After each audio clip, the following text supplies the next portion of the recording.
Fala pessoal, tudo certo por aí? Então vamos falar de defesa contra protozoários. Vamos lá então? Vou fazer o vídeo naquele mesmo esquema, como estou fazendo os outros vídeos. Um pouquinho de mapa mental, um pouquinho das propriedades do protozoário. Vamos falar de protozoário então, né? Algumas características sobre protozoário. Por que é importante a gente saber essas características desses seres? Porque dependendo da característica, o sistema imune ele é ativado de uma forma diferente. Então a gente tem que saber como é a característica desses seres para saber quais as armas que a gente pode utilizar, quais são as armas que serão eficazes e quais são as armas que não vão ter eficiência no combate contra protozoários, certo? Então, vamos listar algumas características desses carinhas aqui. Então, os protozoários, eles são seres unicelulares. Eles são seres de vida intracelular. Eles têm essa preferência. Na verdade, eles conseguem viver fora do ambiente no ambiente extracelular também, mas eles têm preferência pelo ambiente intracelular. Tá? Lembrando que protozoário ele é um ser que ele é autótrofo também. Alguns tipos de protozoários são autótrofos, eles conseguem viver fora de célula. Mas lembra que a gente está falando de sistema imune, então vamos entender como é que vai ser ativado o sistema imune, certo? Vamos deixar a parasitologia um pouquinho de lado. E eles replicam-se dentro dos fagócitos. Lá dentro do fagócito, ele fica dentro de uma vesícula, e essa vesícula ela é chamada de vacúolo digestivo, certo? Agora, quais são os mecanismos de evasão desses protozoários?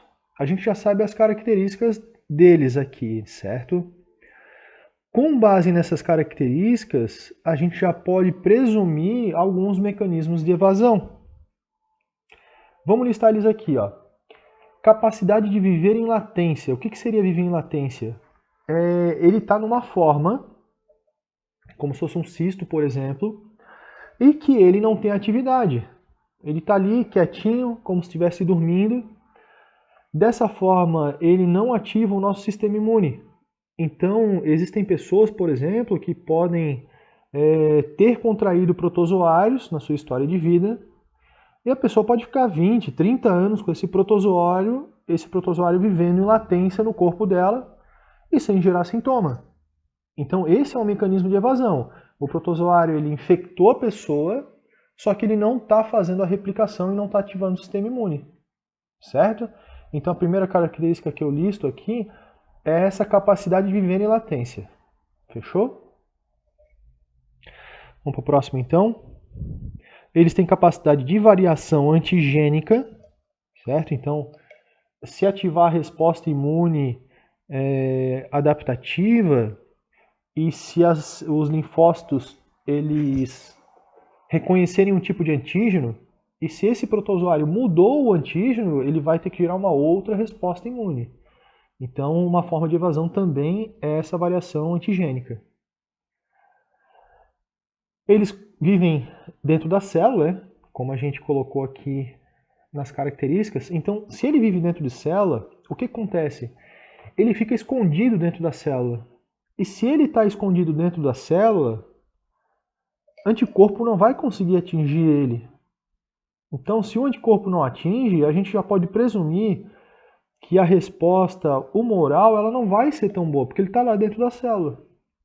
Certo? Então, esse também é mais um mecanismo de evasão dos protozoários. Vamos para o próximo? Exacerbação das lesões, quando tem tendência a cronificar. Por que eu listei isso aqui? Isso aqui é muito importante para saber como que vai ser o comportamento dos linfócitos T helper. O T helper ele se diferencia em T helper 1, T helper 2 e T helper 17. Por que é importante saber disso? Quando uma lesão tende a cronificar, começa a ocorrer um processo de cicatrização. E para que ocorra a cicatrização, tem que ter envolvido o T-helper 2. O T-helper 2 ele vai liberar citocinas como o interferon, desculpa, o interferon não. Ele vai liberar citocinas como a interleucina 10. E ele também vai ativar macrófagos pela via alternativa. O que acontece com isso aqui, ó? Esse tipo de citocina, que é o IL-10, ele acaba inibindo a ação do T-helper 1. Tá? Isso eu vou explicar no próximo slide também, e no mapa mental, eu vou dar essa ênfase que é importante entender isso aqui. Porque quando há essa cronificação da lesão, isso é um sucesso pro parasita. Por incrível que pareça, o próprio sistema imune está ferrando com o sistema imune, se a gente pensar dessa forma, tá? Então, esse também é um mecanismo de evasão, quando há a exacerbação das lesões e quando o próprio sistema imune tenta fazer essa recuperação, que é onde leva a cicatrização, tá bom? Opa, acabou aqui, acabou. Vamos para o próximo slide, então. Com relação à defesa contra protozoários, eu vou tentar listar aqui o que está envolvido da imunidade inata e o que é que está envolvido da imunidade adaptativa. Vamos lá, então? Na imunidade inata, o que está envolvido aqui são os fagócitos. Eles vão fazer fagocitose, certo? A gente tem que lembrar que o fagócito ele tem aqueles TLR, que é o Toll-like receptor. Então, esses receptores eles vão conseguir enxergar, vou dizer assim, aqueles pumps que são liberados pelos protozoários. Então, ele reconhecendo, ele vai fazer a fagocitose. Só que na imunidade inata... Opa, apertei sem querer aqui. Então, na imunidade inata, a gente vai ter a fagocitose. Tá? Lembra que eu falei no slide anterior a respeito da imunidade humoral? Então, o sistema complemento aqui, por exemplo, não vai ter uma grande eficiência. Anticorpos também não vai ter uma grande eficiência. Tá ok? Vamos para a imunidade adaptativa? Então, na imunidade adaptativa, a gente vai ter a imunidade celular, que aí não é a imunidade humoral, tá? Nessa imunidade celular, a gente tem a ativação de macrófagos por citocinas derivadas de T-helper 1, que é a interleucina 12 e o interferon gama. Esse macrófago ativado pelo T-helper 1, a gente chama ele de macrófago 1, ou seja, é uma ativação de macrófago pela via clássica. Tá? Então, olha só, na imunidade inata eu coloquei fagocitose aqui, na imunidade adaptativa eu coloquei a imunidade celular para poder ativar macrófago. Só que esse macrófago aqui, ó, ele é da imunidade inata, certo? Qual é o envolvimento dessa imunidade adaptativa? É porque esse T-helper 1 vai liberar essa citocina aqui, que é o interferon gama, para ativar esse fagócito que está aqui, que é o macrófago, certo? Então, o protozoário está lá dentro do fagócito. O fagócito vai querer fazer essa fagocitose, só que ele não vai estar ativado ainda, ele vai estar fazendo de uma forma muito lenta. E mesmo ele fazendo essa fagocitose de forma lenta, o protozoário ele consegue se reproduzir, mesmo rolando o processo de fagocitose. Então é como se o T-helper 1, liberando esse interferon gama, fosse ligar esse fagócito na tomada e desse um turbo nele para poder ampliar essa resposta de fagocitose. Belezinha? Vamos para o próximo item aqui, ó. Substâncias derivadas de T-helper 1. Quando há essa liberação de T-helper 1, a pessoa infectada ela fica resistente à doença, ou seja, ela está ganhando essa briga, certo? É como eu falei nessa parte aqui de cima e é como eu falei naquele slide anterior, que é importante entender esse envolvimento do T-helper 1. E quando tem substâncias derivadas de T-helper 2, quem tem sucesso é a doença, porque o T-helper 2 ele vai liberar citocinas que vão inibir a ação dessa interferon gama aqui, ó. Certo? Qualquer dúvida, volta lá no comecinho desse slide aqui e escuta tudo de novo que eu falei. Vai chegar uma hora que eu tenho certeza, vai entrar na tua cabeça e tu vai entender esse mecanismo, tá?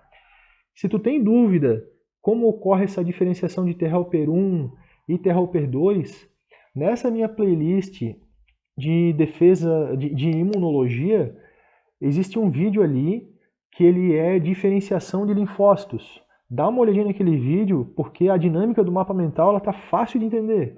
Aí tu vai conseguir entender de onde vem esse interferon gama, de onde vem a interleucina 10 que eu estou falando, certo? Vamos seguir para frente então? Vamos fazer aquele mapa mental, né? Então, temos aqui os protozoários. O protozoário ele tem a sua vida extracelular e tem sua vida intracelular. Nesse mapa mental aqui, eu vou começar falando, eu vou pegar esse caminho para a direita aqui, ó. Vou falar do extracelular, beleza? Então, quando ele está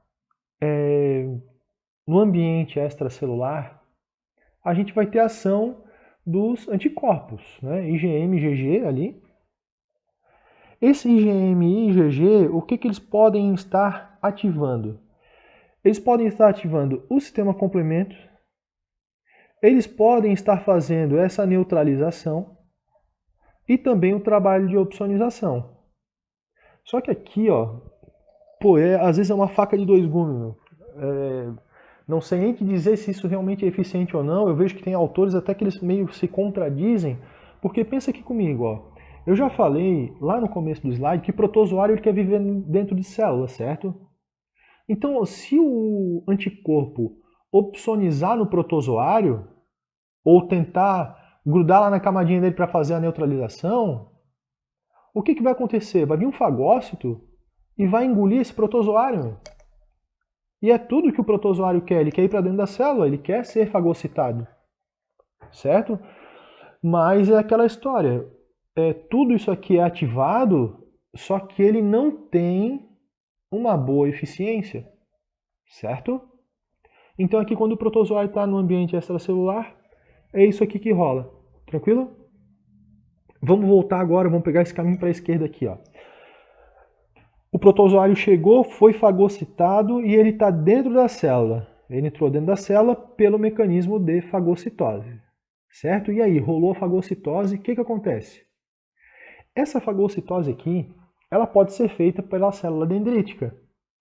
Tem que lembrar que a célula dendrítica é a nossa célula, é o nosso leucócito, que ele é o principal apresentador de antígeno. E ele apresenta o antígeno através do MHC de classe 2. Tá? Então, pode rolar essa fagocitose pela célula dendrítica.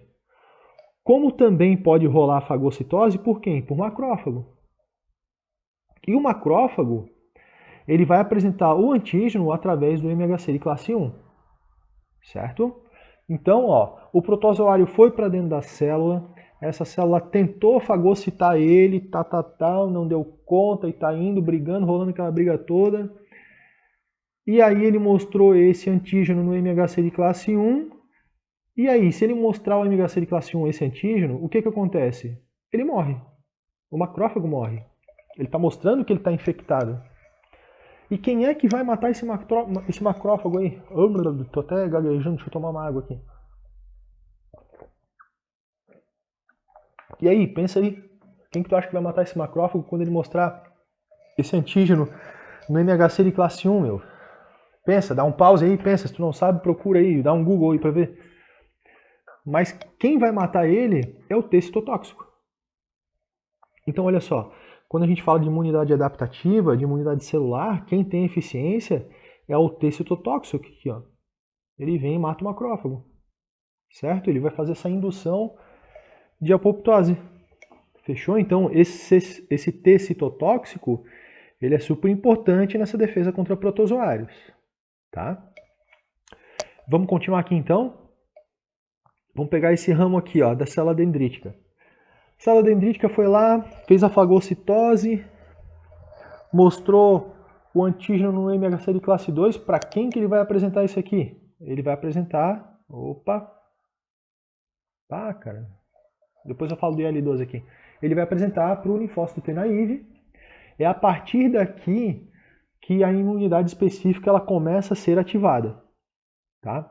O linfócito T naive ativado, ele pode fazer uma diferenciação em T-helper 2 e também pode fazer uma diferenciação inter-helper 1. Isso pode acontecer, tá? E quando esses fagócitos aqui, ó, a célula dendrítica e o macrófago, quando ele fez a fagocitose do protozoário, automaticamente eles começam a liberar essa interleucina 12. Tá? Essa IL-12 é muito importante também para essa diferenciação de T-helper 1. Tá bom? A gente já vai vir aqui para esse ramo aqui de baixo depois.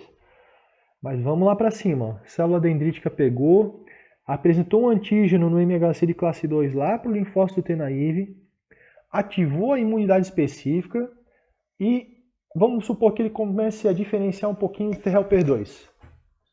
Esse T-helper 2 ele vai ser induzido a uma síntese de linfócito B. O que o linfócito B faz? Libera anticorpo, e entre eles IgM e IgG, aqui, ó. E aí a gente volta de novo para esse caminho aqui, ó, como eu falei antes. Quando a gente fala de imunidade humoral, ele não tem uma boa eficiência, tá? Mas essa ativação, esse caminho aqui, ó, ela existe, tá? Ela existe, mas não é eficaz, tá bom? Vamos para esse braço aqui de baixo onde está o T-helper 1, ó. Então, a célula dendrítica e o macrófago, quando eles fizeram a fagocitose do protozoário, eles começam a liberar essa interleucina 12. Essa interleucina 12, ela vai ativar quem? Ela vai ativar T-helper 1 e vai ativar a célula NK. O que ocorre quando T-helper 1 e NK são ativados pelo IL-12? Qual é a citocina que eles vão liberar? Pensa um pouquinho. Eles vão liberar interferon gama. Meu. Então, os dois aqui sendo ativados pelo IL-12 vão acabar liberando interferon gama. E o que interferon gama faz? Ele ativa macrófago. Aqui no mapa mental eu coloquei que ele amplifica a resposta dos macrófagos. Esse mesmo macrófago aqui, ó, que estava aqui, ele vai ficar mais potente. Lembra que no começo do mapa mental, o protozoário ele foi para dentro da célula, para dentro de um fagócito. O fagócito vai tentar fazer a fagocitose, mas não vai ser tão eficiente. Só que, se ele for ativado pelo interferon gama, ele vai amplificar essa resposta, ele vai conseguir fagocitar com muito mais força. E aí é onde ele consegue controlar essa reprodução dos protozoários dentro da célula. Certo? Então, se ele amplifica a resposta dos macrófagos, ele começa a liberar esses radicais livres e enzimas lisossomais aqui no protozoário, onde ele consegue aniquilar esse protozoário. Certo? Só uma ênfase aqui, ó. Nesse mapa mental, eu coloquei imunidade inata presente, que está representado aqui por célula dendrítica e macrófago, tá? E coloquei imunidade adquirida, que está aqui o T citotóxico, que é a imunidade celular. Tá? O que é importante ter noção é que é o seguinte, a imunidade inata, ela não consegue exterminar os protozoários. Ela auxilia no controle da reprodução. Só que a reprodução dos protozoários ela continua ocorrendo ainda. E aí é onde ele precisa da ação do T citotóxico para poder exterminar esses protozoários, certo? Então diz assim, a imunidade inata ela dá conta sozinho? Não, não é certo pensar dessa forma, tá? Tem que ser uma resposta imune coordenada entre imunidade inata, através de fagocitose aqui, e a imunidade adquirida através do T citotóxico. Certo, pessoal? Então, ó, vamos fazer um resuminho aqui, ó. Nesse quadrinho eu tentei resumir. Então, quando ele está no meio intracelular, vai rolar aqui a ativação dos macrófagos fazendo fagocitose primeiro, né? Não é ativação, é a fagocitose mesmo, né? Ele vai ser ativado depois. Então o macrófago vai lá, fagocita, certo? Esse macrófago, quando fagocita, ele tem a liberação das citocinas, que aí tem o IL-12, que ele vai liberar, certo? Esse IL-12, ele acaba ativando T-helper 1 e as células NK, que em contrapartida acaba devolvendo interferon gama para esse macrófago. vai acontecer essa amplificação da fagocitose. Essa amplificação da fagocitose ela é responsável pelo controle da reprodução dos protozoários. E depois entra em ação o T citotóxico, que aí eles vão ter o trabalho de fazer a erradicação dessa contaminação. Certo? Isso tudo aqui ele rola no meio intracelular. E no meio extracelular? Rola a neutralização por anticorpo? Será que rola? Como eu tinha falado aqui, ó, ela rola, mas ela não é eficaz, tá? E às vezes essa neutralização e a opsonização vai induzir a aumentar essa fagocitose, que às vezes isso é benéfico para o protozoário, tá? E também rola a ADCC. Fechou, gente? Então, agradeço aí quem ficou até o final do vídeo. Se puderem dar um like aí, compartilhar, eu agradeço. Qualquer dúvida, deixa nos comentários. Qualquer sugestão também, deixa nos comentários aí, tá? Tem gente que tá mandando algumas críticas pra mim. Pô, isso é legal pra caramba, eu vou aperfeiçoando os vídeos aí, tá bom? E um grande abraço. Tchau, tchau.